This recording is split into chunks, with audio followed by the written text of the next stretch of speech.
Welcome back, volleyball fans. Today, on episode 6 of Quest for the Cup, we're going to take a deep dive into the Dallas Tornadoes, the newest team in the NBA.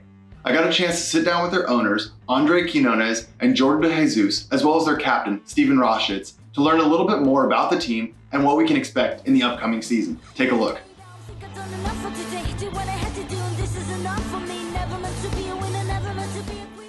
I am joined today by the co-owners and captain for the newest team in the NBA, the Dallas Tornadoes. Gentlemen, thank you so much for joining me. I'm excited to have you guys here. Hear a little bit more about what the Dallas Tornadoes are going to bring to the NBA in the 2021 season. Thanks again for stopping by. Thanks for having us, man. Thanks for letting us be here. Absolutely. So, the fans, the league, we're always figuring out what's next. How can we push the league to that next level? What's going to bring us to the next, big break point in the league? And obviously expanding and adding 2 new teams in the Tornadoes and the Untouchables was a huge undertaking this offseason. Jordan, I've got to know, when you guys were, in the talks to be added to the league or potentially on your end being interested in getting involved in the league, what did that look like for you? What was kind of going through your head? What process were you going through? Well, that process kind of started right after your guys' last tournament last year. And Bill and I had already previously talked before that and told me to just stay tuned and watch and see if I liked what I saw. And, I really liked it a lot. There was a lot of great guys there. Some big talent came in for that, which was huge. And, like I said, it just seemed like there was a huge endorsement by the players nationwide. And there's a big hunger for a pro league in the United States. So it didn't take much more than that for me to want to get involved. Yeah, it makes a lot of sense. But sometimes you get that feeling when you're sitting on the sideline, waiting to jump in and get your chance, So it's exciting. You guys have really embraced it, come in with a lot of energy, a lot of fire. It's very clear to me getting to work with you guys kind of behind the scenes. What's it been like for you as a new owner in the league, working with the other owners, kind of getting up to speed, things like that? How's the integration process been? Man, it's been really great. I know I'd say I'm more of acquaintances with OJ and Tony. Both of them are from Florida, and they've been around for a while. And I've got the pleasure of meeting Justin at the Southern Exposure tryout, and I've gotten to meet the owner of the Untouchables as well, which is the Chicago team. He's fantastic, and it's been nice, man. It's got this little family community of all of us are trying to pull off the impossible of making this happen and making sure that it's around for a long time. So it's been really nice, man. Everybody's been super inviting and willing to help with whatever. Yeah, I couldn't agree more. I think that's one of the biggest strengths of the league is the fact that everyone is bought in to taking steps together, not only to further their teams, but put the league first. And I think that's what's really made the league successful so far. And I think it's what's going to take us to that next level. And it's awesome to see you guys embracing that so early, just naturally fitting into the NBA culture.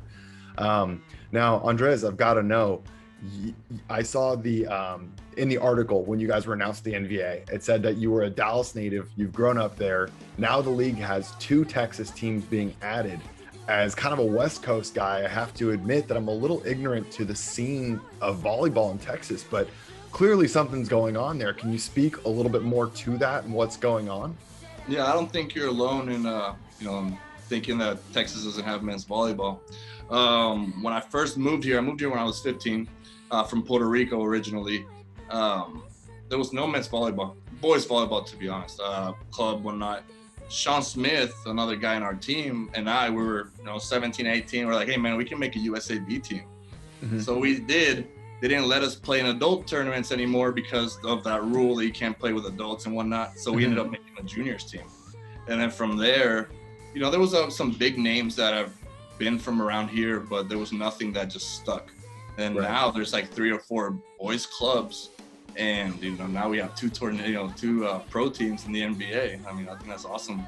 Texas is full of great athletes, and I think that we're gonna put them out there and see what we got. Yeah, absolutely. I'm excited to see what you guys do on the court.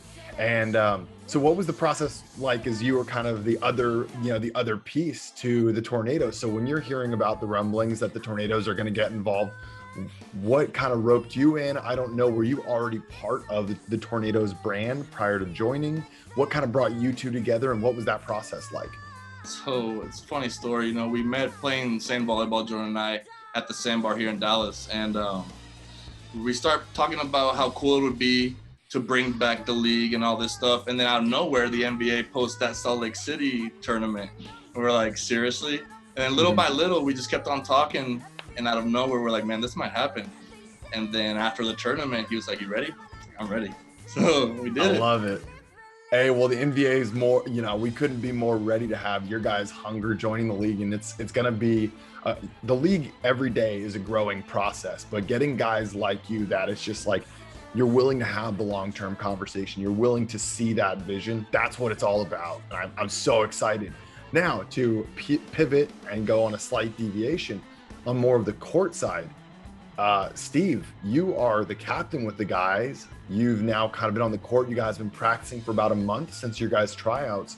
What has that process been like in terms of developing kind of the on the court brand or look that we can expect to see from the Tornadoes? So obviously, brand new team. I don't know. Are we the newest? So you guys far? and Untouchables added simultaneously, so you guys will be starting on the same, square one. Yeah. So I think, beyond defining what that identity is, figuring out who exactly we are, that's sort of a process, I think. Coming in and seeing our coaching staff and getting to know one another, that's sort of the building process in the first couple of weeks and the first couple of practices that's super important. And, getting to know and trust each other is a big thing. And then kind of learning, like you said, who we are. Like, do we want to be that new team with the chip? Do we want to be, that team from Dallas? Or, who do we want to be exactly? So it's going to be fun to see before season starts, sort of which role we fit into, and that's something we'll feel out as a team. But I like Sean Smith, again, one speed. That's how I play. So, one speed as a team is sort of, we don't back down and we play as hard as possible. And, we're new, but we're here. I love it. And I want to know a little bit more about you as a player. But before we get into that, I also do want to know, I think everyone here on some capacity has coached or played just on so many teams, but you guys are kind of facing an uphill battle in the sense that from probably being announced and tryout time to when the league starts, I mean, we're talking a matter of months. Against Team Freedom, for example, that before they were Freedom and they were Jiva, that club has existed for 8 years. So like there's an existing, ground floor for them to work from. How do you guys prep? What does your practice look like? How do you guys develop that team bond, things like that? What are you as the captain kind of doing, or how are you seeing the guys handle that situation? Is that one for me or for? Yeah. I'm really focused on kind of just like in your role and integrating that. Okay. Well, so, Dallas being a central hub, and we have players from all over Texas right now, and as well as other states. So I think there's it's not in a traditional sense. We all don't live in the same zip code where we can come to practice and, meet up and have team breakouts and team bonding and this and that. So, it's an expectation of, can you show up and compete with limited time, right?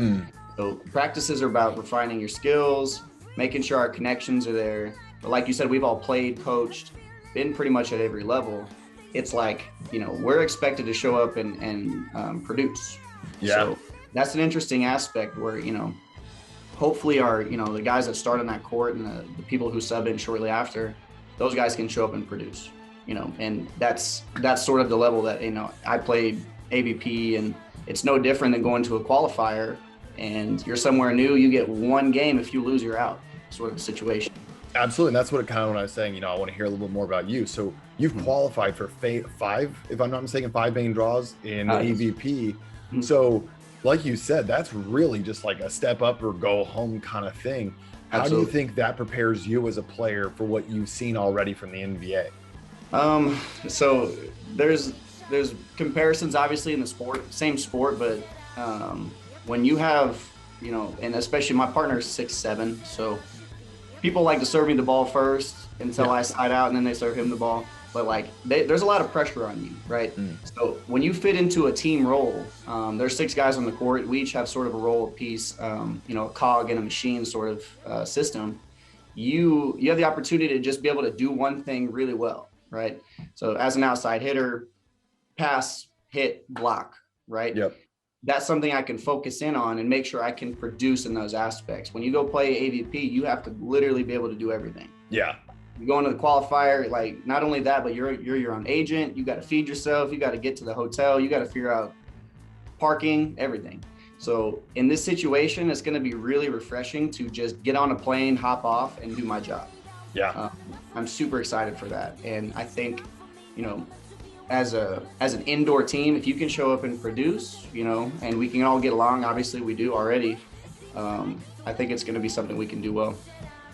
Hey, it's exciting to hear, you know, and I think the big part of what makes the NBA so strong is hearing about these competitive mindsets. We've got guys that have played all over the world. Oh, yeah. There are Olympians. There are guys like you that have played in the AVP, but I love seeing all these different mindsets all getting reduced down into these 10 amazing teams that really showcase what US volleyball is doing, you know, just creating this pro league. And it's so awesome. This is where I feel so blessed, is hearing you guys, what's fueling and driving this team. And in 2 months, we're all going to be sitting here seeing it just come to fruition. And like, that's step one. Exactly. It's amazing. But so, I mean, we've gotten a chance to kind of just scratch the surface of what's coming next for you guys. How can everyone follow along on your guys' journey? What do you guys have going on? How do the fans get roped in and really become Tornadoes fans? So right now, our biggest platform is Instagram and Facebook. We'll be posting all announcements. We're going to be announcing our team here in the next few weeks. We're going to be doing personalized posts for all the players. And so that's few ways you can definitely hear about announcements with what's going on with the league, as well as you can just go to the NBA USA on Instagram, Facebook, Twitter. The league will be posting all the website, and so you can look us up on any platform. We're all there. You know, it's been a great journey with Andres at my side, and kind of just sum it all up, man. Our motto from the get-go has been build it and they will come, and that's and we're just keeping our heads down and moving and working hard to move forward and deliver for these guys. Absolutely. And, you know, with the league was lucky and fortunate that we had 8 teams in the previous year. But for all the fans out there, seeing what Dallas Tornadoes is doing, joining as a new program, this is absolutely a group of guys and an organization to get behind. So make sure to check them out on their social medias. Make sure to follow the NBA through our social medias as well. You'll see everything going on there, and tune in the upcoming months. We cannot wait to see the damage that the Tornadoes are going to do on the court. Gentlemen, thank you so much for your time. Can't wait to see it. Thanks for having us. Thank you. Thanks so much, guys. It's awesome to hear what we can expect on the court in the upcoming 2021 season. It's just 2 months away, and I cannot wait to show the fans what we've been working on. Be sure to follow along for the Tornadoes on Instagram, as well as the NBA on all major social media platforms. Be sure to tune in next week at noon on March 15th as we tune in with episode 7 with the Las Vegas Ramblers.